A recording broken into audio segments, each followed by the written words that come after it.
नमस्कार, news for nation देख रहे हैं आप। मैं हूं आपके साथ धीरज सिंह।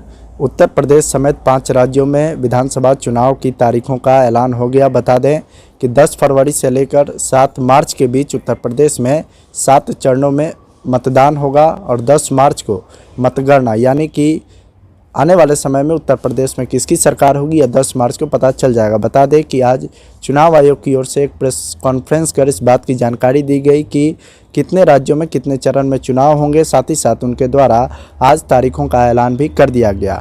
चुनाव में किसी भी प्रकार की शिकायत या गड़बड़ी की खबर ना हो, ऐसे में चुनाव आयोग की ओर से एक सी विजिल करके ऐप लॉन्च किया गया है, जिसके माध्यम से किसी भी प्रकार की गड़बड़ी या शिकायत करने पर चुनाव आयोग की टीम वहां पर पहुंचेगी और उस शिकायत और गड़बड़ी की जांच कर उस पर कार्रवाई करेगी। इसको लेकर बीजेपी से राज्यसभा सांसद और यूपी बीजेपी के चुनाव सह प्रभारी विवेक ठाकुर ने इस चुनाव आयोग की पहल का स्वागत किया। उन्होंने साथ ही साथ बताया कि जो तमाम राज्यों में शिकायत की खबरें आती हैं, इन तरह के उपायों से शिकायत की खबरों पर रोक।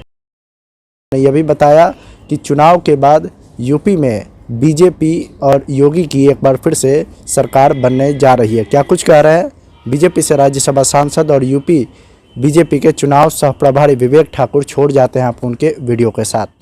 आज चुनाव आयोग ने आगामी विधानसभा चुनाव का शेड्यूल का घोषणा किया है और उत्तर प्रदेश का चुनाव 7 चरणों में करने का निर्णय किया है, जो पिछले बार से 1 चरण कम है। अभी कोरोना संक्रमण के दृष्टिकोण से कई उपाय और गाइडलाइंस नए इशू हुए हैं, वो स्वागत योग्य है।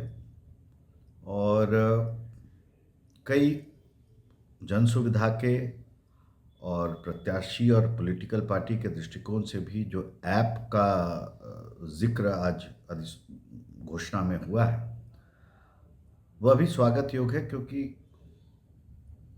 कई परेशानियों का सामना करना पड़ता है राजनीतिक दल को भी और जनता को भी। इस दृष्टिकोण से इन ऐप के सहारे से काफ़ी सुविधा होगी। बस यही देखना होगा, चूँकि ये पहली बार इन ऐपों का प्रयोग हो रहा है, कि ऐप सही रूप से सुचारू रूप से चले। और यह पहल जो है चुनाव आयोग का, यह स्वागत योग्य है। भारतीय जनता पार्टी इस सभी निर्णयों का और पहल का स्वागत करती है। उत्तर प्रदेश में भारतीय जनता पार्टी पूरी तरह से तैयार है। उत्तर प्रदेश का चुनाव उत्तम चुनाव होगा और मुझे पूरा आशा है और विश्वास है, जो जनता का भाव है, उपयोगी सरकार, योगी सरकार उत्तर प्रदेश में पुनः स्थापित होगी।